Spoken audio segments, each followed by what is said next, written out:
चीन का दौरा बहुत अहम था और मुश्तरका एलामिया से लगता यह है कि चीन फुली ऑन बोर्ड है। जो पाकिस्तान ने कोशिशें की हैं, चीन उसको सपोर्ट कर रहा है। आपका रद्द-ए-अमल? मैं ये समझता हूँ कि चीन ने पाकिस्तान की आवाज में आवाज मिलाई है। अमन के क्याम पर जोर दिया है। जंगबंदी पर जोर दिया है। और मुख्तलिफ जो पहलू हैं, जिस तरह स्टेट ऑफ हॉर्मुज़ का खुलना, उस पर जोर दिया है। देखिए, पाकिस्तान की जो एक स्ट्रेटेजिक प्लेसमेंट है, और अल्हम्दुलिल्लाह जो सफारती सतह पर बैनुल अक़वामी एक जो मामलात के अंदर पाकिस्तान के किरदार की ना सिर्फ उसको तस्लीम किया जा रहा है, बल्कि उसकी तारीफ की जा रही है। चाहे वो सालसी का किरदार हो, अमन के क्याम के लिए कोशिशें हों। और ये याद रहे कि वजीर आजम शहबाज शरीफ साहब ने चंद दिन कबल चीनी सफीर से मुलाकात की थी और पूरी सूरत हाल से आगाही दी थी। और आज नायब वजीर आजम मोहम्मद इसहाक डार साहब का दौरा बहुत अहमियत का हामिल है। और आज जो जॉइंट डेक्लेरेशन, जो एक मुश्तरका एलामिया आया है, और उसमें जो पॉइंट्स जिन पर जोर दिया गया है, मैं समझता हूं कि ये भी एक पाकिस्तान की सफारती महाज पर कामयाबी है कि जो मशरिक वस्ता अमरीका और ईरान के दरमियान पाकिस्तान किरदार अदा कर रहा है, उसमें चीन ने भी पाकिस्तान की आवाज में आवाज मिलाई है। और एक बहुत मैं समझता हूं कि अच्छा इलामिया सामने आया है। तो आई थिंक ये गोइंग फॉरवर्ड ये अमन के क्याम में आसानी पैदा करेगा। और इस सूरत हाल के अंदर ये बहुत अहमियत का हामिल है ये इलामिया। तारिक साहब, क्या उम्मीद रखें कि अगले चंद रोज़ में अमेरिका की डेडलाइन शायद 6 को ख़त्म होनी है, 10 रोज़ की, तो उसी वक्त के आगे पीछे, 6 अप्रैल के आगे पीछे इस्लामाबाद में ईरान और अमेरिका की बातचीत का सिलसिला शुरू हो सके? देखिए, कबल अज वक्त होगा कोई भी हतमी बात इस पर करना, मगर मैं ये जरूर कह सकता हूं कि आज इस्लामाबाद जो है वो तमाम एक्टिविटी का मरकज बन चुका है। अगर आपने देखा हो तो वज़राए खारजा का जो एक चार फरीकी इजलास हुआ, क्वाड मीटिंग हुई, जिसमें पाकिस्तान, तुर्किया, सऊदी अरब और मिस्र के वज़राए खारजा मौजूद थे। तो ये इस बात की अलामत है कि पाकिस्तान को कितनी अहमियत हासिल है इस सफारती महाज पर। और दो चीजें और नदीम मलिक साहब, at the cost of reputation, कि जब वजीर आजम शहबाज शरीफ साहब ने ट्वीट किया और ईरान और अमेरिका के दरमियान सालसी की एक पेशकश की, उसको फौरी तौर पे प्रेसिडेंट ट्रंप ने रीट्वीट किया, ट्रूथ सोशल के ऊपर रीपोस्ट किया। और नायब वजीर आजम इसहाक डार साहब ने जब ट्वीट की अमन के प्रोसेस के हवाले से, क्वाड मीटिंग के हवाले से, उसको भी रीट्वीट और रीपोस्ट किया गया ट्रूथ सोशल के ऊपर। तो देखिए, पाकिस्तान को इंडोर्समेंट हासिल है, वो अमेरिका की हो, वो सऊदीया की हो, वो ईरान की हो, वो दीगर ममालिक की हो, चीन की आज आपने देखा। तो मैं समझता हूं कि ये बड़ा एक इंपॉर्टेंट मरहला है जिसमें हम दाखिल हुए हैं। और तमाम सरबराहान मुमलिकत से वज़ीर आज़म शहबाज शरीफ साहब की भी बातचीत जारी रही। और जिस तरह अमेरिका ने भी इसमें पाकिस्तान के व्यू को एंडोर्स किया। और देखिए, जब फेक न्यूज आई ईरान के हवाले से, तो इरानियन एम्बेसडर जो पाकिस्तान में हैं, उनकी तरफ से इस पर रोशनी डाली गई और उन्होंने कहा कि नहीं, पाकिस्तान अपना किरदार अदा कर रहा है। तो मैं समझता हूं ये तमाम चीजें बहुत अहमियत की हामिल हैं। और पाकिस्तान को जो एक मरकजियत इसमें हासिल है, अभी तो ये एक ऑनगोइंग सिचुएशन है। Let's see how things work out in the future. मगर अभी फिलहाल मैं इतना ही काफी होगा कि पाकिस्तान भरपूर कोशिशें कर रहा है अमन के क्याम के लिए। लेकिन तारिक साहब, आप पुर उम्मीद हैं कि ये सिलसिला आगे बढ़ रहा है? जी, एब्सोल्युटली। देखिए, हम पुरुमीद भी हैं और हम देख रहे हैं कि इसके मुस्बत नतायज मुरतब हो रहे हैं। वो स्ट्रेट ऑफ हुर्मुज से पाकिस्तान के झंडे वाले बहरी जहाजों का गुजरना हो, वो दीगर मामलात हों, उसमें हम पुरुमीद हैं कि इंशाअल्लाह ताला इसके बड़े मुस्बत नतायज मुरतब हो रहे हैं और होते रहेंगे। और पाकिस्तान ने अभी देखिए, ईरान के सदर के साथ चंद दिन कबल वजीर आजम शहबाज शरीफ साहब की 1.25 घंटे की फोन पे बात हुई। और जिस तरह मैंने कहा, अमरीकी सदर हमारी पोस्ट को रीट्वीट कर रहे हैं। तो जो पाकिस्तान एक एतमाद की अलामत बना है, पाकिस्तान एक डिस्प्यूट रेजोल्यूशन के फोरम की अलामत बना है, और एक अहलियत सामने आई है कि ये एक मुल्क है जो बैलेंस लेके भी चल सकता है। और इन हालात में, सूरत हाल में, अमन के क्याम में कलीदी किरदार अदा कर सकता है। और बड़ा इसमें देखिए, मैं समझता हूं कि एक बड़ा टीम वर्क है वजीर आजम शहबाज शरीफ का, फील्ड मार्शल सैयद आसिम मुनीर का, नायब वजीर आजम इसहाक डार साहब का, कि जिन्होंने बहुत काविश की पाकिस्तान को इस मकाम तक पहुंचाने के लिए। वरना आपको याद होगा कि एक वक्त ऐसा भी था कि जो लोग आज परेशान हैं, एक तो भारत बहुत परेशान है, उनका वो क्लाउट नहीं रहा जिसके वो दावेदार थे। उनके वजीर खारजा इतनी फ्रस्ट्रेशन का शिकार हैं कि वो अब गलत जबान इस्तेमाल कर रहे हैं।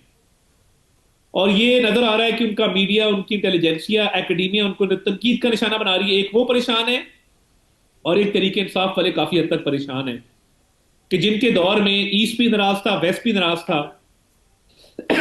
और हम तब भी कहते थे, एक्सक्यूज मी, कि आप पॉलिटिकल पॉइंट स्कोरिंग के लिए, सियासी मफाद के लिए फॉरेन पॉलिसी को दाव पे मत लगाएं। हम पॉलिटिकल पॉइंट स्कोरिंग आपस में लोकल सतह पे कर लेंगे, मगर इन्होंने फॉरेन पॉलिसी को दाव पे लगाया अपनी सियासत खेलने के लिए।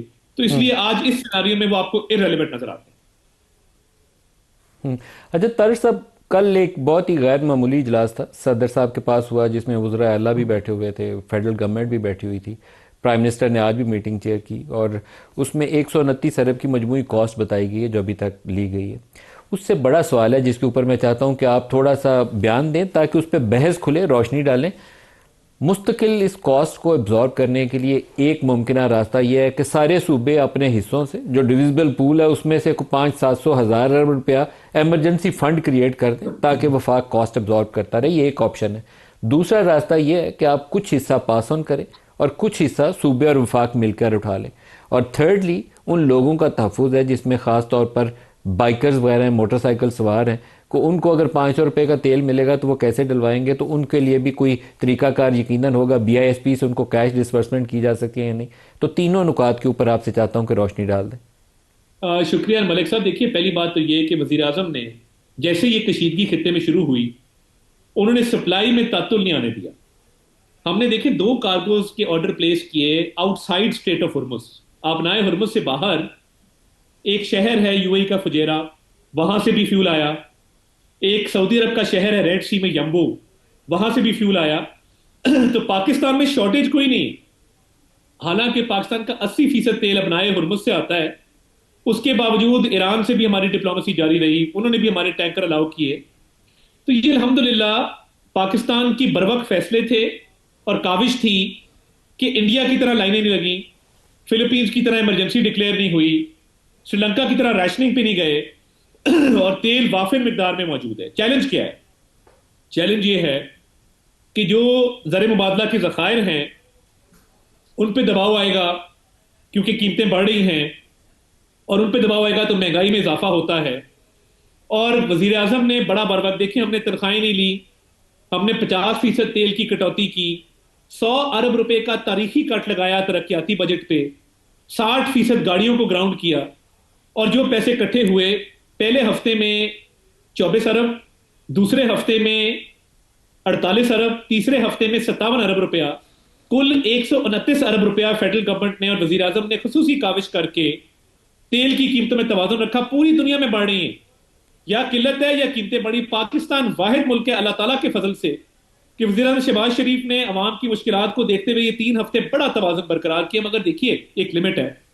129 अरब रुपया खर्च चुके हैं, IMF की भी कंडीशनैलिटीज है, उसके बावजूद ना किल्लत है ना कीमतें उस तरह बढ़ी।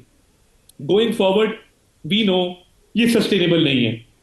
वी नो कि ये बहुत देर इस पर हम कंटिन्यू नहीं कर सकते। अब सूबों को कहा है कि वो अपना पार्ट प्ले करें, और सूबों ने बड़ी फोर्थकमिंग उनका रवैया था, और सूबे बैठे हैं, मुख्तलिफ ऑप्शन जेर गौर हैं कि सबसे महरूम तबके को प्रोटेक्ट किया जाए, मोटरसाइकिल, चिंची, रिक्शा यूजर्स को। क्योंकि अभी जो 129 अरब रुपया लगा के कीमतों में तवाज़ुन रखा गया है, नहीं बढ़ने दी गई। वफाकी हुकूमत ने काविश की, वज़ीर आज़म ने खुसूसी दिलचस्पी ली, उसका फायदा मर्सिडीज और लैंड क्रूजर वाला भी उठा रहा है, और उसका फायदा मोटरसाइकिल वाला भी उठा रहा है। तो एक तो ऑप्शन ये है कि कीमतें काफी हद तक पास ऑन करके मोटरसाइकिल वाले को, रिक्शे वाले को, चिंची वाले को प्रोटेक्ट कर लिया जाए। तो मुख्तलिफ ऑप्शन जेर गौर हैं, और मैं तारीफ करना चाहूंगा वजीर आला KP के सोहेल अफरीदी साहब की। एज अ पाकिस्तानी कल उन्होंने बात की, मैं बतौर spokes person government of Pakistan उनके स्टांस को सराहता हूं और वेलकम करता हूं उनके कमेंट्स को, कि जिस तरीके से आज भी वो वजीर खजाना के पास गए, उन्होंने अपने सूबे की भी बात की और इस सिचुएशन में भरपूर ताउन की भी यकीन दहानी कराई। मेरी हुकूमत की तरफ से और मेरी तरफ से उनको खराज तहसीन है और उनका शुक्रिया भी है।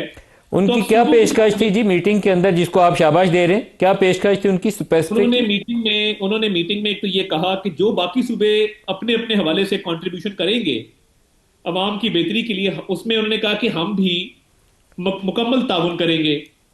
और जो भी फार्मूला तय पाता है, उन्होंने कहा जी हमारी कोशिश होगी कि हम पाकिस्तान की खातिर इस पूरे प्रोग्राम का हिस्सा बने। सूबों के पास इस वक्त जो प्रैक्टिकली ऑप्शन है वो एक ही है, वो डिविजिबल पूल से कुछ 700-800 हज़ार अरब का फंड क्रिएट करें और वफाक की डिस्पोजल पे वो फंड्स, चाहे वो अफगानिस्तान की जंग के लिए चाहिए हो या तेल की कीमतों को सब्सिडाइज करने के लिए चाहिए हो। क्या सूबे वो वसाइल डिविजिबल पूल से वफाक को देने पे तैयार हैं? क्या ऐसा फंड आप क्रिएट कर रहे हैं? देखिए, सूबों से जो बातचीत हुई है और हो रही है, एक ऑनगोइंग सिचुएशन है, आज भी हुई कल भी होगी। देखिए, उसमें अब ऑप्शन ये है कि क्योंकि वफाक ऑलरेडी, और वफाक का बजट आपको पता है कम है सूबों से। जो तरक्याती बजट है, अगर आप प्रोपोर्शन देखें तो बाय प्रोपोर्शनैलिटी वो कम है। और हमने 100 अरब रुपया तरक्याती बजट से भी कटौती की है। तो देखिए, सूबों से जो भी फॉर्मूला तय होगा, सूबों ने यकीन दहानी कराई है कि वो इसमें पार्ट प्ले करेंगे। और मैं बिलावल भुट्टो जरदारी साहब के किरदार की भी तारीफ करूंगा। He is been extremely fourth coming, और वो बतौर पाकिस्तानी उन्होंने सोचा है इस चीज पर। तो जो भी फॉर्मूला तय होता है, जो भी कंट्रीब्यूशन तय होती है कि महरूम तबके को प्रोटेक्ट करना है और रिलीफ देना है और एक लॉन्ग टर्म प्लानिंग करनी है, उसका आपके सामने अनाउंसमेंट आ जाएगी। It's a work in progress, but फिलहाल आप स्पेशल फंड क्रिएट करेंगे सर? तारड़ साहब, आप स्पेशल फंड क्रिएट करेंगे? It is an option. मैं बिल्कुल, ये एक ऑप्शन है, ये खारिज से इम्कान नहीं है, बिल्कुल क्रिएट किया जा सकता है। स्पेशल फंड की एक ऑप्शन मौजूद है। एक ऑप्शन मौजूद है, हतमी अभी कोई बात नहीं हुई, मगर एक ऑप्शन जरूर मौजूद है। मुख्तलिफ ऑप्शन देने गौर है, सूबे खुद भी दे सकते हैं, स्पेशल फंड भी हो सकता है, और भी कोई तरीकेकार निकाला जा सर सकता है। दूसरा जो ऑप्शन ये है कि आप कुछ हिस्सा, एक तो स्पेशल फंड से कुछ उसकी कॉस्ट कवर करें, दूसरा ये है कि कॉस्ट को पास ऑन करके तो चिंगची रिक्शा और मोटरसाइकिल वालों को बीआईएसपी से फंड्स ट्रांसफर करें। क्या ये इस ऑप्शन पे भी काम हो रहा है? देखिए, बहुत सारी मलिक साहब, मैं ऑब्वियसली ऑफिशियली तो अभी इसको डिटेल में नहीं जा सकता, मगर बहुत सारी ऑप्शन मेरे गौर है। और वफाक के साथ सूबे भरपूर इस वक्त ताउन कर रहे हैं, और ये रियलाइजेशन भी है कि वफाक ने 129 अरब रुपया दिया है, तो सूबे भी कंट्रीब्यूशन के लिए तैयार हैं अल्हम्दुलिल्लाह। और ये मिलजुल के होगा।